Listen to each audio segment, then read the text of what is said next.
Hello everyone, Frugal Tesla Guy here. Just want to give you the latest update I received through the over-the-air update system through Tesla. This is version 9, 2018.48. To be more specific, 34A883D. Looking at the release notes, the main update here is the pin to drive feature.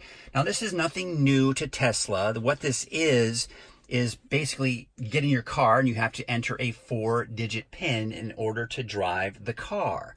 As I mentioned, this is nothing new to Tesla. The Model S and the Model X received this earlier this year. I believe it was sometime around August. The Model 3 was not part of that update, but now the Model 3 is part of the PIN to drive system. Again, it's that 4-digit PIN.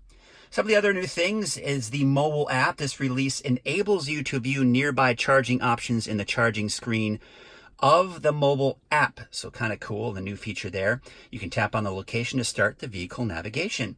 And it requires mobile app version 3.7.0 or greater. And this release also contains minor improvements and bug fixes. I don't know exactly what those are, but as far as I'm concerned, any improvement or bug fix is always a good thing. So let's go ahead and take a look at activating the pin to drive. We'll go ahead and hit the old car icon down there. Then we've got safety and security. Scroll it down here and there's the toggle right there, pin to drive. So of course before it will activate, you've got to go ahead and put in a new pin. We'll just go ahead and call it 1, 2, 3, 4. There it is. You hit enable, and you should be good to go. So again, this is the latest update that we have. I'm going to go ahead and do a couple of tests. Number one, we'll try to get the car going without the pin, see what happens. I'm also curious to see what happens in valet mode. If you let someone borrow the car, do they need to know the pin? I'd be also curious to know if maybe kind of cool if you could maybe do a separate pin for a guest, and then of course you can delete that, or maybe it expires after a certain amount of time. But I'll do a couple of tests here and we'll do this together and see what happens. Okay, this video is going to be a bit raw here, so forgive that, but let's go ahead and get inside the car here, and we'll see if we can't. I already put my foot on the brake, and immediately for the pin, so let's go ahead and do that. 1, 2, 3, 4. Oh, I have to do allow first. Looks like we're ready to go. So I'm going to just go ahead and put in reverse. We'll back up into the driveway here.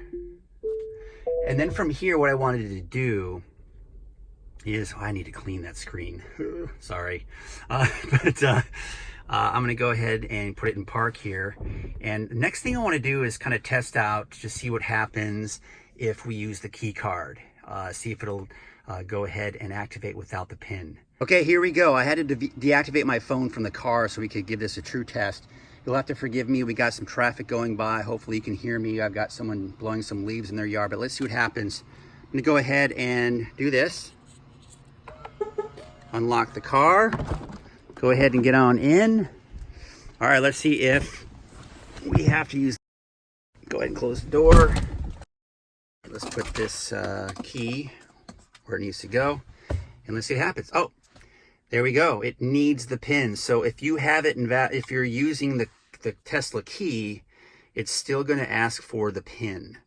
So the next test I'm gonna check is what happens if I put it in valet mode. I have activated valet mode through the phone, and one thing to keep in mind is through the phone, when I put it in valet mode, I've never done that before, it did ask for a pin. So I did put a pin in there, so that's an added safety feature. So I'd be willing to guess, based on the fact that I had to do that we won't need a pin, but we'll see. So let's go ahead and we use the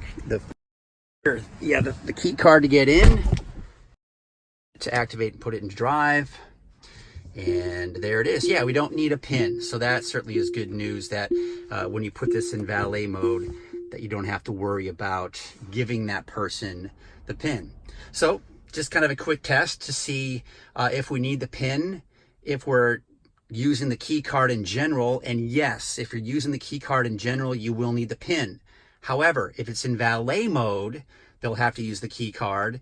Then you will not need the pin, because in order to put it in valet mode, as I mentioned earlier, from your phone, you've got to enter a code anyways. So that's the latest software update that I received through Tesla. And again, the main feature was the pin to drive.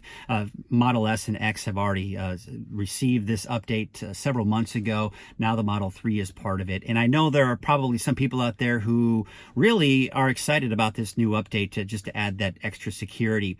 And it's interesting too, because I think about, like, you know, you compare it to that of the phone, right? That's that security you put in your 4, 6, maybe 8-digit code, depending on what phone you have. And of course, I've got the iPhone X, so I use actually the face recognition, which leads me to the question, will Tesla eventually use that camera that's right there above the rear view mirror? Is there a purpose to that right now? Is it just to spy on us? Probably. But it also could maybe be something used in the future for facial recognition as an added level of security in order to use the car. So, yeah. I'd be curious to know what you think.